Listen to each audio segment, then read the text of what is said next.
छद्मवेशधारी पुरुषों के द्वारा जैन धर्म का वर्णन। उसके बहकावे में आकर वेन की पाप में प्रवृत्ति और सप्तऋषियों द्वारा उसकी भुजाओं का मंथन। ऋषियों ने पूछा, सूत जी, जब इस प्रकार राजा वेन की उत्पत्ति ही महात्मा पुरुष से हुई थी, तब उन्होंने धर्म में आचरण का परित्याग करके पाप में कैसे मन लगाया? सूत जी बोले, वेन की जिस प्रकार पापाचार में प्रवृत्ति हुई, वह सब बात मैं बता रहा हूँ। धर्म के ज्ञाता प्रजापालक राजा वेन जब शासन कर रहे थे, उस समय कोई पुरुष छद्मवेश धारण किए उनके दरबार में आया। उसका नंग धड़ंग रूप, विशाल शरीर और सफेद सिर था। वह बड़ा कांतिमान जान पड़ता था।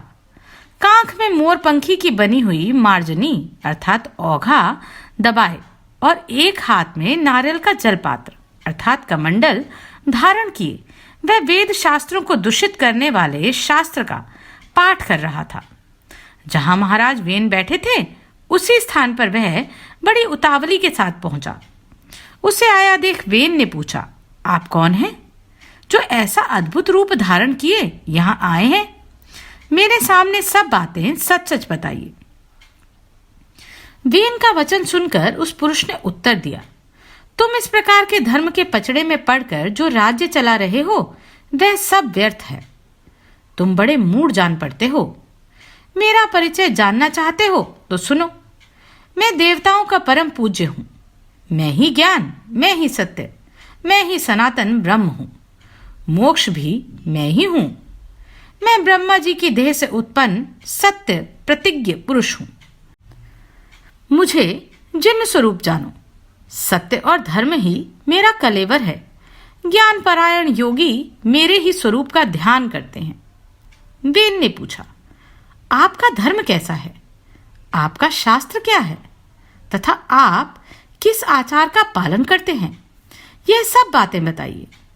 जिन्न बोला, जहां अरहन देवता, निर्ग्रंथ गुरु और दया को ही परम धर्म बताया गया है, वही मोक्ष देखा जाता है। यही जैन दर्शन है। इसमें तनिक भी संदेह नहीं है। अब मैं अपने आचार बतला रहा हूं। मेरे मत में यजन, याजन और वेदाध्ययन नहीं है। संध्योपासन भी नहीं है। तपस्या, दान, स्वधा अर्थात श्राद्ध और स्वाहा अर्थात अग्निहोत्र का भी परित्याग किया गया है। हव्य, कव्य आदि की भी आवश्यकता नहीं है। यज्ञ यज्ञादि क्रियाओं का भी अभाव है। पितरों का तर्पण, अतिथियों का सत्कार तथा बलि वैश्वदेव आदि कर्मों का भी विधान नहीं किया गया है।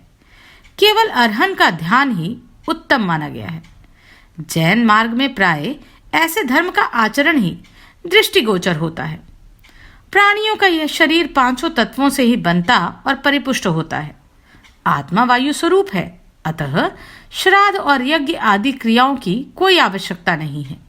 जैसे पानी में जल जंतुओं का समागम होता है तथा जिस प्रकार बुलबुले पैदा होते हैं और विलीन हो जाते हैं, उसी प्रकार संसार में समस्त प्राणियों का आवागमन होता है। अंतकाल आने पर वायु रूप आत्मा शरीर छोड़कर चला जाता है और पांच तत्व पांचों भूतों में मिल जाता है। फिर मोह से मुग्ध मनुष्य परस्पर मिलकर मरे हुए जीव के लिए श्राद्ध आदि पारलौकिक कृत्य करते हैं। मोहवश क्षयाः तिथियों को पितरों का तर्पण करते हैं। भला मरा हुआ मनुष्य कहाँ रहता है? किस रूप में आकर श्राद्ध आदि का उपभोग करता है? मिष्टान खाकर तो ब्राह्मण लोग तृप्त होते हैं। मृत्यात्माओं को क्या मिलता है? इसी प्रकार दान की भी आवश्यकता नहीं जान पड़ती। दान क्यों किया जाता है? दान देना उत्कृष्ट कर्म नहीं समझना चाहिए। यदि अन्न का भोजन किया जाए तो इसी में उसकी सार्थकता है। यदि दान ही देना हो तो दया का दान देना चाहिए। दया परायण होकर प्रतिदिन जीवों की रक्षा करनी चाहिए। ऐसे करने वाला पुरुष चांडाल हो या शूद्र, उसे ब्राह्मण ही कहा जाता है। दान का भी कोई फल नहीं, इसलिए दान नहीं देना चाहिए। जैसा श्राद्ध वैसा दान, दोनों का एक ही उद्देश्य है। केवल भगवान जिनका बताया हुआ धर्म ही भोग तथा मोक्ष प्रदान करने वाला है। मैं तुम्हारे सामने उसी का वर्णन करता हूं। वह बहुत पुण्यदायक है।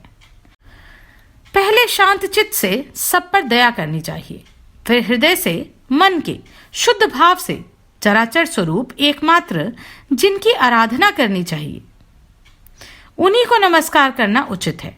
निपश्रेष्ठ वेन, माता पिता के चरणों में भी कभी मस्तक नहीं झुकाना चाहिए, फिर औरों की तो बात ही क्या है। वेन ने पूछा, ये ब्राह्मण तथा आचार्यगण गंगा आदि नदियों को पुण्य तीर्थ बतलाते हैं। इनका कहना है ये तीर्थ महान पुण्य प्रदान करने वाले हैं। इसमें कहां तक सत्य है, ये बताने की कृपा कीजिए। जिन बोला, महाराज, आकाश से बादल एक ही समय जो पानी बरसाते हैं, वह पृथ्वी और पर्वत सभी स्थानों में गिरता है। वही बहकर नदियों में एकत्रित होता है और वहां से सर्वत्र जाता है। नदियां तो जल बहाने वाली हैं, उसमें तीर्थ कैसा। सरोवर, समुद्र आदि जल के आश्रय हैं। पृथ्वी को धारण करने वाले पर्वत भी केवल पत्थर की राशि है। इनमें तीर्थ नाम की कोई वस्तु नहीं। यदि समुद्र आदि में स्नान करने से सिद्धि मिलती है तो मछलियों को सबसे पहले सिद्ध होना चाहिए, पर ऐसा नहीं देखा जाता। राजेंद्र, एकमात्र भगवान जिन ही सर्वमय है। उनसे बढ़कर ना कोई धर्म है ना तीर्थ।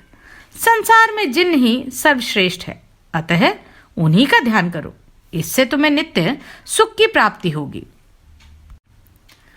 इस प्रकार उस पुरुष ने वेद, दान, पुण्य तथा यज्ञ रूप समस्त धर्मों की निंदा करके अंगकुमार राजा वेन को पाप के भावों द्वारा बहुत कुछ समझाया बुझाया। उसके इस प्रकार समझाने पर वेन के हृदय में पाप भाव का उदय हो गया। वेन उसकी बातों से मोहित हो गया। उसने उसके चरणों में प्रणाम करके वैदिक धर्म तथा सत्य धर्म की आदि की क्रियाओं को त्याग दिया। पापात्मा वेन के शासन से संसार पापमय हो गया। उसमें सब तरह के पाप होने लगे। वेन ने वेद, यज्ञ और उत्तम धर्म शास्त्रों का अध्ययन बंद करा दिया। उसके शासन में ब्राह्मण लोग ना दान करते, ना ही दान पाते और ना स्वाध्याय करते। इस प्रकार धर्म का सर्वथा लोप हो गया और सब और महान पाप छा गया। वेन अपने पिता अंग के मना करने पर भी उनकी आज्ञा के विपरीत ही आचरण करता था। वह दुरात्मा ना पिता के चरणों में प्रणाम करता, ना माता के। वह पुण्य, तीर्थ स्नान और दान आदि भी नहीं करता था। उसके महायशस्वी पिता ने अपने भाव और स्वरूप पर बहुत काल तक विचार किया, किंतु किसी तरह उनकी समझ में यह बात नहीं आई कि वेन पापी कैसे हो गया। तदनंतर एक दिन सप्तऋषि अंगकुमार वेन के पास आए और उसे आश्वासन देते हुए बोले, वेन, दुस्साहस ना करो। तुम यहाँ समस्त प्रजा के रक्षक बनाए गए हो। यह सारा जगत तुम्हारा ही अवलंबित है। धर्म धर्म रूप संपूर्ण विश्व का भार तुम्हारे ही ऊपर है। अतः पाप कर्म छोड़कर धर्म का आचरण करो। ऋषियों के यूं कहने पर वेन हंसकर बोला, मैं ही परम धर्म हूं। मैं ही सनातन देवता अरहन हूं। धाता, रक्षक और सत्य मैं ही हूं। मैं परम पुण्य में सनातन जैन धर्म हूं। ब्राह्मणों, तुम धर्म रूपी देवताओं का ही सब लोग अपने कर्मों द्वारा मेरा भजन करो। ऋषि बोले, राजेंद्र, ब्राह्मण, क्षत्रिय और वैश्य ये 3 वर्ण द्विजातीय कहलाते हैं। इन सभी वर्णों के लिए सनातन श्रुति ही परम प्रमाण है। समस्त प्राणी वैदिक आचार से ही रहते हैं, उसी से जीविका चलाते हैं। राजा के पुण्य से प्रजा सुखपूर्वक जीवन निर्वाह करती है और राजा के पाप से उसका नाश हो जाता है। इसलिए तुम सत्य का आचरण करो। यह जैन धर्म सतयुग, त्रेता और द्वापर का धर्म नहीं है। कलयुग का प्रवेश होने पर ही कुछ मनुष्य इसका आश्रय लेंगे। जैन धर्म ग्रहण करके सब मनुष्य पाप से मोहित हो जाएंगे। वे वैदिक आचार का त्याग करके पाप बटोरेंगे। भगवान श्री गोविंद सब पापों के हरने वाले हैं। वे ही कलयुग में पापों का संहार करेंगे। पापियों के एकत्रित होने पर मलेच्छों का नाश करने के लिए साक्षात भगवान श्री विष्णु ही कल के रूप में अवतीर्ण होंगे। इसमें तनिक भी संदेह नहीं है। अतः वेन, तुम कलयुग के व्यवहार को त्याग दो और पुण्य का आश्रय लो। वेन ने कहा, ब्राह्मणों, मैं ज्ञानियों में श्रेष्ठ हूं। विश्व का ज्ञान मेरा ही ज्ञान है। जो मेरी आज्ञा के विपरीत बर्ताव करता है वह निश्चय ही दंड का पात्र है। पाप बुद्धि राजा वेन को बहुत बढ़ बढ़कर बातें करते देख ब्रह्मा जी के पुत्र महात्मा सप्तऋषि कुपित हो उठे। उनके शाप के भय से वेन एक बांबी में घुस गया, किंतु वे ब्रह्मऋषि उस क्रूर पापी को वहां से बलपूर्वक पकड़ लाए और क्रोध में भरकर राजा के बाएं हाथ का मंथन करते हुए उसमें से एक नीच जाति के मनुष्य को उत्पन्न किया, जो बहुत ही नाटा, काला और भयंकर था। वह निषादों और विशेषतः मलेच्छों का धारण पोषण करने वाला राजा हुआ। तत्पश्चात ऋषियों ने दुरात्मा वेन के दाहिने हाथ का मंथन किया। उससे महात्मा राजा पृथु का जन्म हुआ, जिन्होंने वसुंधरा का दोहन किया, और उन्हीं के पुण्य प्रसाद से राजा वेन धर्म और अर्थ का ज्ञाता हुआ।